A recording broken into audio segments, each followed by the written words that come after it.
이번 영상은 초고령 사회를 맞이한 일본의 실상과 우리의 대응책을 알아보는 영상입니다. 10년 후면 일본과 비슷한 상황이 도래하는 한국의 시사점은 무엇이며 당사자인 시니어분들은 어떻게 대비해야 하는지를 알아봅니다. 보시죠. 안녕하세요. 오늘 저희가 함께 깊이 들여다볼 이야기는요. 바로 초고령 사회, 일본의 현재, 그리고 또 미래에 대한 이야기입니다. 여러분께서 보내주신 자료들을 보니까 올해 일본 인구 5명 중 1명이 75세 이상이 된다는 통계가 있더라고요. 이게 정말 눈에 확 들어왔어요. 네, 맞아요. 그 일본의 베이비붐 세대라고 하는 단카이 세대가 이제 전부 그 연령대에 들어서는 거죠. 그렇죠. 근데 이게 뭐 남의 얘기가 아니잖아요. 곧 우리 사회의 모습일 수도 있으니까요. 네, 그래서 오늘은 이 자료들을 좀 보면서 일본이 이 큰 변화에 어떻게 대응하고 있는지, 특히 좀 흥미로운 시니어 교육 프로그램들 있잖아요. 그런 것들이랑 또 사회 전체가 안고 있는 과제들, 이런 걸 중심으로 한번 살펴보려고 합니다.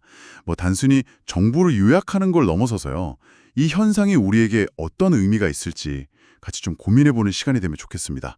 자, 그럼 바로 시작해볼까요? 먼저 좀 재밌는 게 일본 대학들이 시니어 교육에 꽤 적극적이라는 거예요. 릿교 대학의 세컨드 스테이지 대학, 이게 대표적인데요. 2008년부터 했더라고요. 50세 이상이면 입학할 수 있고요. 네, 그게 단순한 취미 활동 이런 걸 넘어서는 거죠. 맞아요. 그냥 뭐 침묵도모가 아니라 인생 2막을 제대로 설계하도록 돕는다. 여기에 초점을 맞춘 게 좀 인상 깊었어요. 근데 이게 연간 수업료가 입학금 포함해서 한 43만 엔? 우리 돈으로 하면 400만 원이 넘는데도 경쟁률이 엄청 치열하대요. 와, 정말 그 제2의 인생에 대한 열망 같은 게 느껴지네요. 그렇죠. 커리큘럼도 보니까 막 기술 재교육 이런 것보다는 인문 교양이나 뭐 삶의 성찰 이런 쪽에 좀 더 무게를 두더라고요. 그러니까 직업 교육보다는 좀 더 근본적인. 네. 자유로운 시민 양성 이게 목표라고 해요. 그냥 직업에서 벗어난 자유가 아니라 뭐랄까 사회에 관심을 갖고 좀 주체적으로 살아가는 그런 시민이요. 그래서 가끔 학부생들이랑 같이 수업도 됐는데 오히려 시니어분들이 도막 질문도 많이 하시고 토론도 이끌고 그러신대요. 그게 또 젊은 학생들한테는 되게 긍정적인 자극이 되겠네요. 네, 맞아요.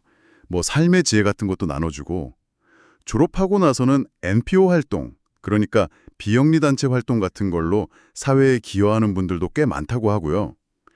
자료에 나온 나시모토 씨 같은 경우도 불법 체류 외국인 돕는 NPO 스태프로 활동하신다는데 이런 게 참 좋은 예시 같아요. 개인의 변화가 사회 기여로 이어지는 거예요. 네, 그런 개인적인 차원에서의 의미 있는 시도들 분명히 중요하죠. 근데 또 이 자료들을 좀 더 깊이 들여다보면요. 일본 사회 전체가 맞닥뜨린 그 거대한 인구 구조 변화의 압박, 이것도 정말 명확하게 보이거든요. 아까 말씀하신 그 단카이 세대, 1947년에서 49년생 분들이 한 806만 명 정도 되는데 이분들이 올해 전부 75세 이상이 되는 거예요. 와, 800만 명이요? 네. 그러면서 후계 고령자 인구가 전체 인구의 20%, 그러니까 2천만 명을 그냥 훌쩍 넘어서는 거죠. 2천만 명. 정말 엄청난 숫자네요. 그렇죠. 이게 단순히 뭐 숫자가 늘어난다, 이걸 넘어서는 문제입니다. 바로 의료나 돌봄 수요가 폭발적으로 늘어나는 거죠. 특히 집에서 의료 서비스 받는 거 있잖아요. 재택의료. 이 수요가 엄청 늘고 있어요.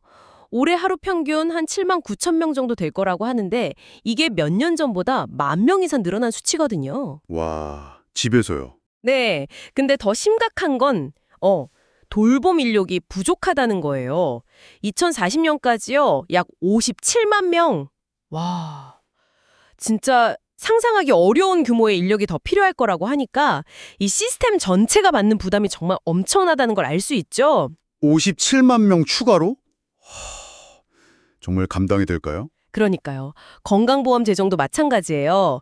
지금 일본은 75세 이상이면 의료비 본인 부담률이 한 10% 정도거든요. 네. 근데 이 인구가 이렇게 확 늘어나 버리면 결국은 현역 세대 부담이 늘어나는 건 피할 수가 없는 거죠.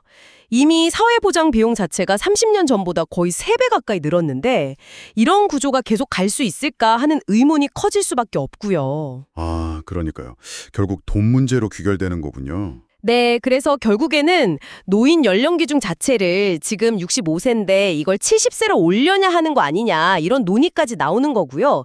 기업들도 정년을 70세로 늘리려는 움직임이 있고요. 듣고 보니 한쪽에서는立교대학처럼 개인이 주도적으로 인생 후반기를 설계하려는 그런 교육적 움직임이 활발한데 다른 한편에서는 사회 전체가 정말 감당하기 어려운 수준의 의료, 돌봄, 재정적 압박에 직면해 있는 거네요.